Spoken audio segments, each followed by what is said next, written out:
How would you feel if a man that has his back completely towards you, that only turns around to grab your dick, talk shit to your face, and you can't smack or beat the living brakes off of this guy? Because Logan makes me apologize to this man, or I don't have a job on Impulsive anymore. So yeah, it looks like Logan Paul is a confirmed dick. What's going on, everybody? Look, let's get into the meat and potatoes of the situation. Logan Paul is back in the news again, and honestly, this time it's taken a much worse turn than some lawsuits about some stuff about his energy drink. He's being exposed now by his friend and former co-host, or hell, former friend and former co-host, George Janko, on the Impulsive show, for basically being one of the worst friends in the world and letting him get essayed on their platform. So George Janko had to leave the Impulsive show after being on there for quite some time as a host and friend, because him and Logan Paul have known each other for an extremely long time because of some situations that happened that we're going to talk about. And this caused George Janko to start his own show. And one of the episodes that he made on his new wildly successful show has a feature with Mike, also a host on the Impulsive show, in which they talk about what went down, what shook out of all the situations here. And honestly, Impulsive, the entire cast seems scummy, specifically Logan Paul, because he's not even willing to have a conversation with George about what happened. I've tried to make peace with them behind closed doors. I try to reach out. I try to be cool. Sure. If this was an episode that was you, and what happened to you, and then the whole world thinks that I walked away because I can't take a joke, that's fucked. Now, mind you, it had gotten so bad that George Janko had to get up and walk off and leave the show, and Mike went running after him while Logan Paul sat there and thought about the only two things that impress him or get his motor running, and that's the money and that's the views. I could never think of being in a situation, even though I'm supposed to be protecting the guests or trying to make the guests comfortable, where my friend is getting essayed, literally steps in front of me, and I can't do anything or I don't say anything. That means I'm totally disregarding my friend's best interest, somebody that I've had a longer connection with than Bobby Lee. And you know, not too much on Bobby Lee, because apparently they had a conversation, they talked about it. It seemed to be a joke gone wrong, but in the moment we're talking about of the podcast being recorded, George didn't feel that way. Mike clearly saw that it wasn't being taken that way. So I would only assume that Logan saw the same things and didn't do a singular thing about it. That's the definition of being a bad friend. And honestly, you're aiding in the situation right here, especially when you're dangling somebody's job over their head. That's the craziest thing in the world. Now, if we thought SA was the straw that broke the camel's back, apparently it wasn't, because George still stuck around and he was still friends with Logan. However, things only got worse from George's perspective when Logan started to attack his religious beliefs. The last straw for me was, Mike, I had to escape.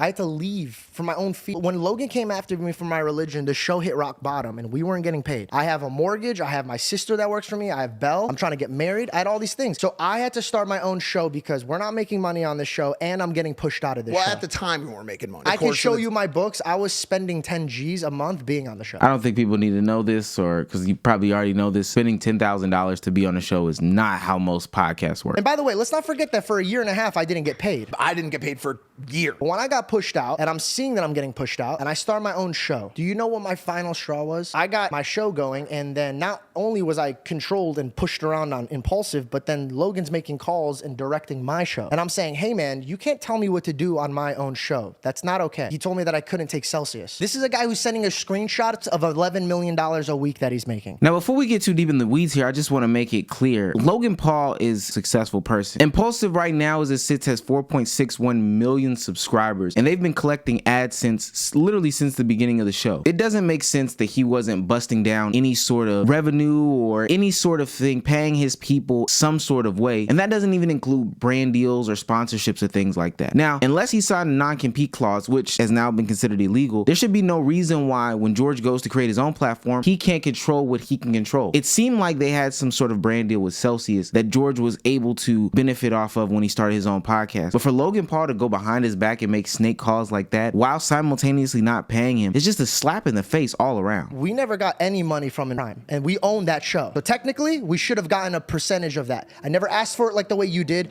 I stayed the fuck out of it. I didn't care. I am grateful for what I'm making. I'm gonna go start my own business. But when I come over here, because I'm scared I'm gonna lose my job here, and I go, Logan, I will take half the deal if you wanna put it on the table for my show. He says, I won't pay you a dime. You're here because of me.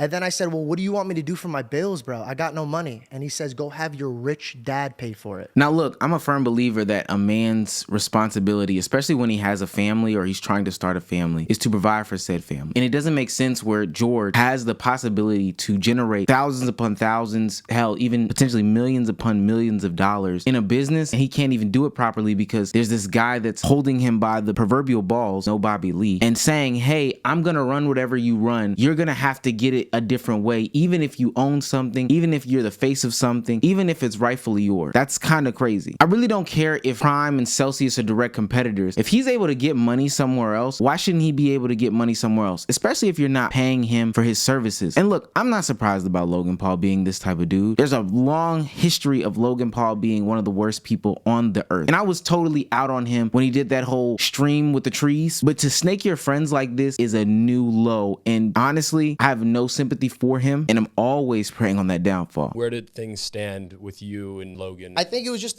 we had personal issues between each other. And when you go around the world and people are dapping you up, be like, hey, yo, fuck Logan, like that. And I'm like, yo, like, chill. I think the aspect of him being above me in the industry, in his mind, he'll always think, well, he's only sticking around. And so in my mind, I was like, all right, fuck this. I'm out. And when I come back, I'm going to show you I'm stronger and I don't need you. Now, I will say George has a great mentality, but Logan Paul is going to have something to say. And I'm glad that the internet exists in the way that it does, because we can have conversations in real time. All right, let's talk about this. Obviously, I wasn't on the podcast to represent myself, so I'd like to clarify a few things that were said. As well as having his own credit card, all expenses related to the show were paid for, including all travel and lodging. Obviously, George's total reimbursement came out to $20,000, 317 cents. The show hit rock bottom and we weren't getting paid. I was getting paid $5,000 a month. But you did make a sizable amount of money on the show. And by the What would way, you say, always like, grateful. I was always grateful like for that? it. Yeah, I don't like to talk about money. I know he doesn't want to talk money. I know he bleeped it out, but George made $317,000 in the 15 months that he got paid for. Hey, this is pretty damning evidence. What I will say about Logan Paul is, based off of the Prime lawsuit that we saw, Logan Paul is always going to come with some facts. And him showing the numbers, albeit while edited, I don't expect him to literally log into his account. But these are some damning evidence. This feels like the Drake and Kendrick beef all over again. I'm loving it so far. And with these numbers, it kind of puts what George is saying in a very shaky light. Now, what I'm really interested in, because I don't care about the finances, how they're interpreted, total misunderstandings, that's perfectly fine. I do want to see how he addresses the situation with Bobby Lee, though. The work requirements consisted of about 3 days a month, 3 hours each day, traveling the world, networking, and meeting some of the coolest people ever. It comes out to about $2,300 per hour, and he also had 10% equity of the entire show. Not only was I controlled and pushed around on impulsive, but then Logan's making calls and directing my show. He told me that I couldn't take Celsius. So this is the big one. Making calls, trying to make it seem like I wanted to control his show is absolutely ridiculous. As you can see right here, I was like, hey, we got to get you Prime, because I saw him drinking our competitor, and he told me to call him. He was filming my reaction to tell me he took a deal with a competitor.